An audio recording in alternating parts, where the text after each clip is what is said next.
So this morning, as you already know, there was a chemical leak in a factory about 20 kilometers from Visakhapatnam. The gas that has leaked is called styrene.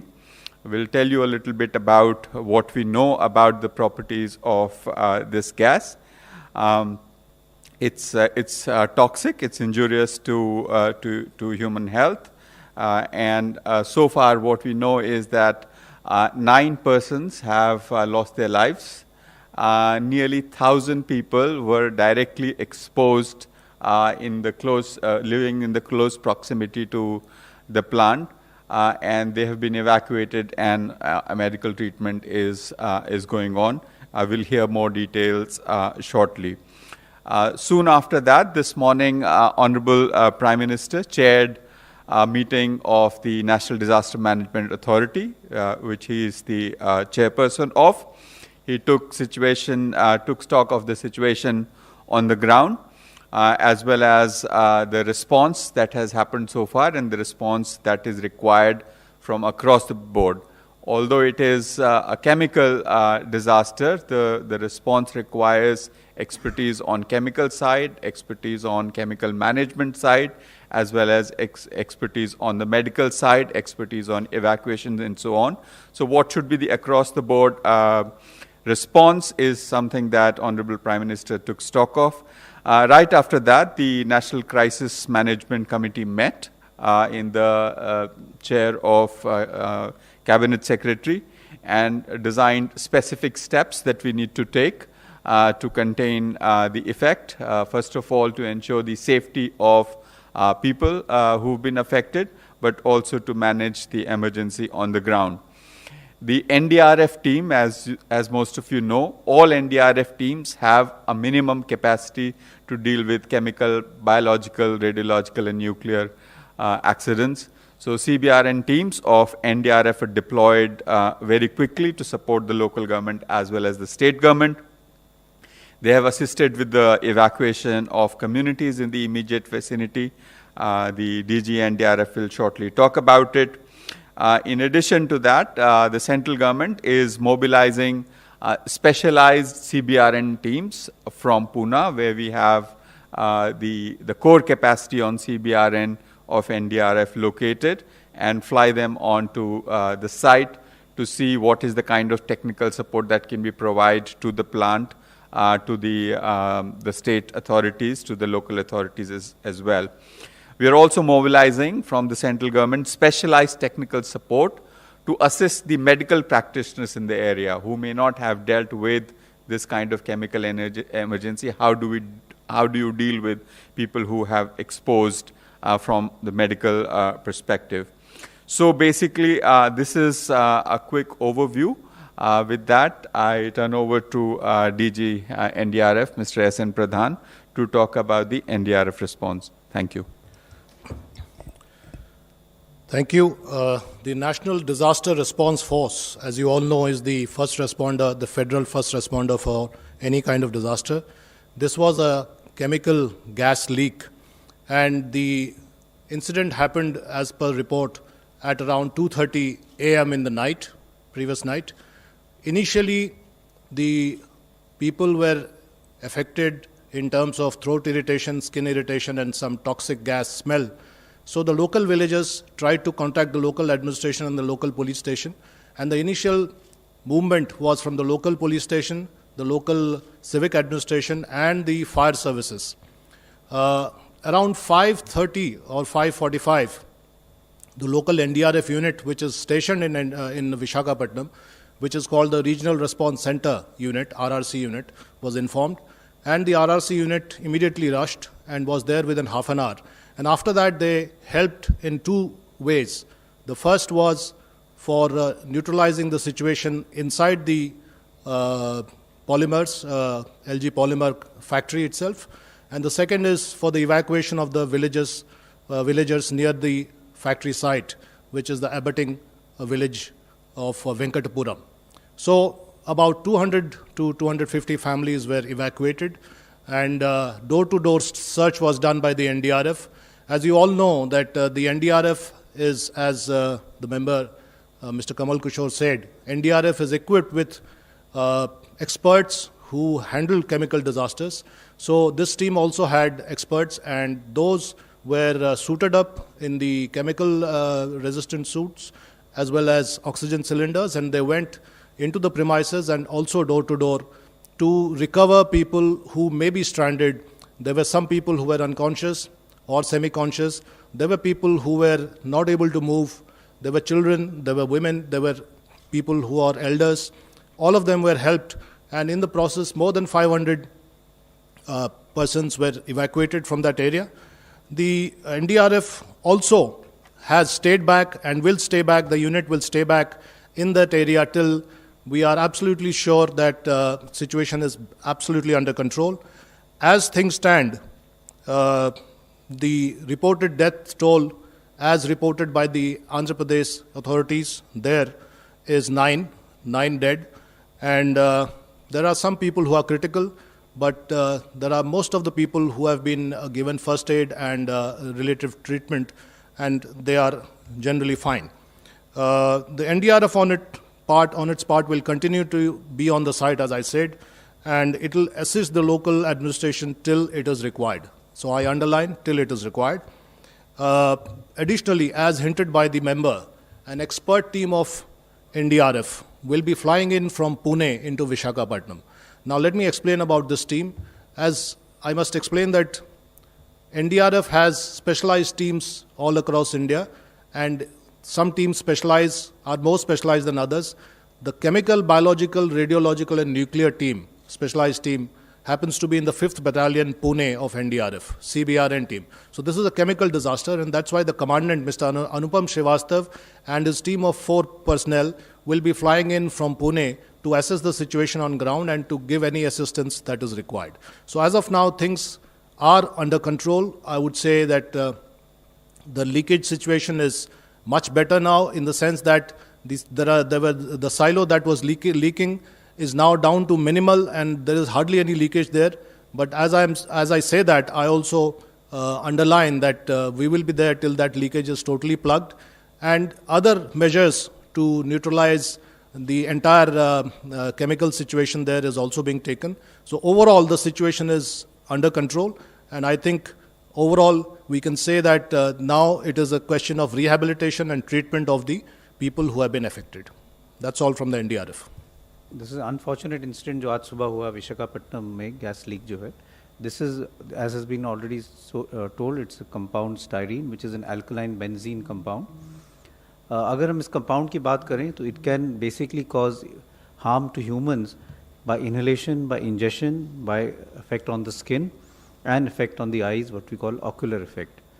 Inhalation से it can cause mucosal irritation, irritation in the throat, in the airways, which can lead to coughing. It can lead to breathing difficulty and wheezing or whistling sound in the chest. And if the inhalation is at a higher level, it can lead to breathlessness and respiratory distress. The absorption of this compound can also lead to what we call CNS depression.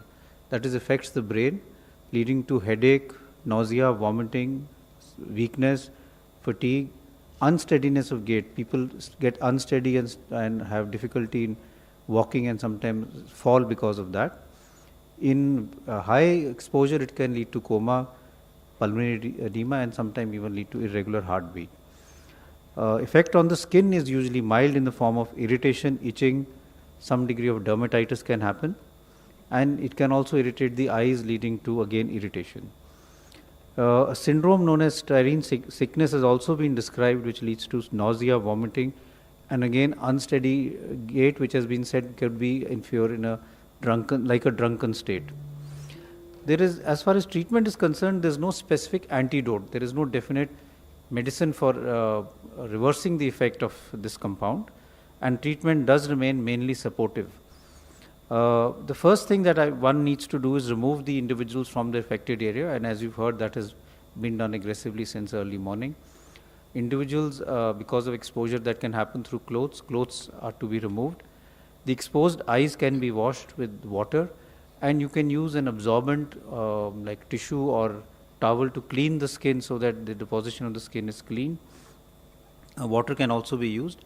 And then these individuals have to be monitored for any breathing difficulty and for any drowsiness, because like I said, it can affect the lungs, but can also affect the brain.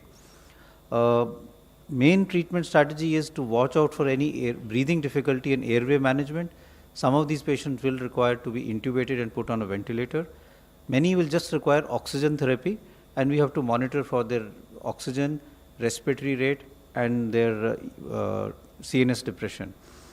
If there is bronchospasm or breathing difficulty, sometimes nebulization can also be given as far as treatment is concerned. In some, there is some data that in very sick patients, even steroids have been given when there is acute lung injury.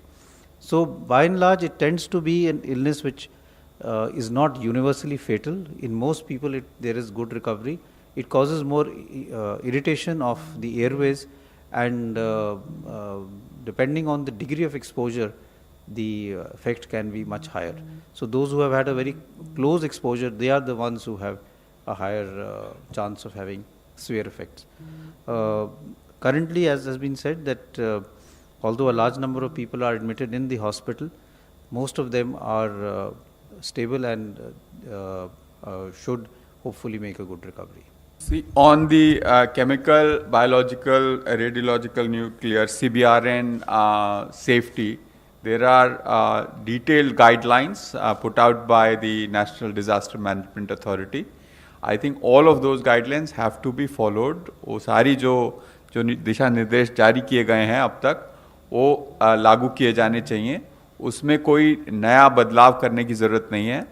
हाँ, जहाँ factories में, कारखानों में, plants में लोग काम करते हैं, वहाँ सोशल डिस्टेंसिंग मेजर्स उनके अपने ऑपरेशन के अंतर्गत किए जाने चाहिए. लेकिन जहाँ तक केमिकल सेफ्टी का सवाल है, उस पे हमारे रूल्स, रेगुलेशंस, गाइडलाइंस बहुत क्लियर हैं. उसको जैसे पहले हम रिगरसली इम्प्लीमेंट करते थे, वैसे ही इंडस्ट्रीज़ को करने की ज़रूरत है. तो जो लोग वहाँ पे हैं, उनको तो वहाँ से विलेजेस को इवैक्यूएट कर दिया गया है, और उनको मॉनिटर किया जा रहा है कि उनको जैसे मैंने कहा, 2 मेन इफेक्ट्स है, रेस्पिरेटरी और CNS, उसके कोई असर तो नहीं है. जो हॉस्पिटल में लोग दाखिल हुए हैं, जिनको कोई सिम्टम्स हैं, चाहे वो इरिटेशन ही हो, चाहे वो ब्रीदिंग डिफिकल्टी हो, उनको भी क्लोजली मॉनिटर किया जा रहा है. And there is also a house to house visit in that area to see कि कोई किसी और जो सराउंडिंग एरियाज़ में है, किसी को कोई मेडिकल प्रॉब्लम तो नहीं है. घर में एक तो एक्सपोजर, आपको अंदर ही रहना, एक्सपोजर अवॉइड करना है. आउटडोर जो गैस है, the gas doesn't stay for a very long time. अगर इरिटेशन हो तो वॉश करना है अपने आँखों को. स्किन में अगर लगे इरिटेशन है तो उसको किसी टिश्यू से क्लीन कर सकते हैं, पानी से धो सकते हैं. और अगर सांस की तकलीफ हो या ड्राउजीनेस हो तो हेल्थ केयर फैसिलिटीज़ को इमीडिएटली कॉन्टैक्ट करना चाहिए. Well, the incident, as I said, happened at 2:30 a.m. in the night. So it was actually only the factory personnel who were there, and it's a matter of investigation exactly what is the cause of the leakage. So that is under investigation. The local police has already started proceeding in that direction. So we'll know that very soon, I think. But the evacuation has happened primarily in the nearby villages. Venkatpura is the first village which is most abutting the site, and then further villages were also intimated by the local administration just to be on the side of safety, and that's why those villages also were evacuated. So you could say in a radius of about 3 kilometers the people were evacuated. Chances of long term impact are less, because ये जो compound है ये body से metabolise होकर जल्दी निकल जाता है. This is an acute exposure rather than a chronic exposure. But we will have to follow up and see. But as of now, the data doesn't suggest a significant long-term effect. Initially जो सूचना मिली थी 20 से 25 लोग critical हैं, लेकिन पहले सूचना थी कि वेंटिलेटर्स पर है, लेकिन जो विशाखापट्टनम मेडिकल कॉलेज है उसमें कोई वेंटिलेटर पर नहीं है अभी. तो ये खबर हम लोगों को अभी सुबह जो मीटिंग हुई है उसमें मिली. तो हम लोग अभी और भी हॉस्पिटल्स में अगर पेशेंट्स हैं तो उसका हम लोग पर्टिकुलरली डिटेल्स ले रहे हैं. लेकिन अभी जो सूचना है, क्रिटिकल में 20-25 थे सुबह तक, बट दे वर स्टेबल. 35 और डेथ टोल अभी 11 हो गया. अभी जो लेटेस्ट मेरे को कमांडेंट ने भेजा है 11 डेथ्स। देखिए, जो स्टाइरीन गैस है जो मेंबर साहबान ने बताया, उसमें जो टेक्निकल प्रॉपर्टी है वो है कि it is heavier than air, और वो पानी पड़ने पर वो नीचे आ जाता है और न्यूट्रलाइज्ड हो जाता है। तो वहाँ पर काफ़ी स्प्रेइंग ऑफ वाटर हुआ है और इसलिए वो जो उसका जो इन्फ्लेमेबिलिटी है वो काफ़ी घट गया है। दूसरी बात यह है कि जो टेक्निकल पेपर्स हमारे पास उपलब्ध हैं, ये अब देखने की बात होगी, इन्वेस्टिगेशन की बात होगी कि कितना एग्जैक्टली लीक हुआ है, how many kilos of gas, that is a matter of investigation. But ये तय है कि अब गैस का जो इंटेंसिटी है वो काफ़ी कम हो गया है। हम लोगों को ध्यान देना होगा कि लीकेज जो है 2:30 बजे रात से ही शुरू हो गया था और काफ़ी अंतराल पार हो गया, और जो हमारे पास जो भी टेक्निकल पेपर्स उपलब्ध हैं उसमें ये दर्शाया गया है कि 6.5 से 7 घंटा इसका ज़्यादा असर रहता है। तो मुझे लगता है कि वो असर का समय काफ़ी कम हो गया है और हम लोग उम्मीद करते हैं कि आगे आगे असर और कम होता जाएगा, लेकिन हम लोग कांस्टेंट वॉच कर रहे हैं। लेकिन लोगों को घबराने की ज़रूरत नहीं है। मैसेज ये है कि the situation is under watch and close monitoring and we will be there till everything is safe. PM की मीटिंग में सबसे पहले तो उन्होंने जायज़ा लिया कि ऑन द ग्राउंड क्या हुआ, क्या केमिकल है, उसकी क्या एंटीडोट है या नहीं है, और क्या उसके लिए बचाव कार्य में क्या काम होना चाहिए और एहतियाती तौर पे क्या काम होना चाहिए। और उसके लिए हम केंद्र सरकार की ओर से जो हमारी टीमें आंध्र प्रदेश में हैं, सिर्फ वही नहीं, देश के और हिस्सों से भी हम क्या रिसोर्सेज मोबिलाइज कर सकते हैं, जिससे जैसे कि डीजी एनडीआरएफ ने कहा कि जो स्टाइरीन गैस है वो 6-7 घंटे तक रहती है, उसका डिकंटेमिनेशन के लिए क्या एडवाइस देनी है, वो देश के किस इंस्टीट्यूशन में उपलब्ध है, उसको कैसे जल्दी से जल्दी मोबिलाइज करके ग्राउंड पे उपलब्ध कराया जाए, इस बारे में उन्होंने दिशा निर्देश दिए और उन्हीं दिशा निर्देशों के अनुसार हम लोग काम कर रहे हैं।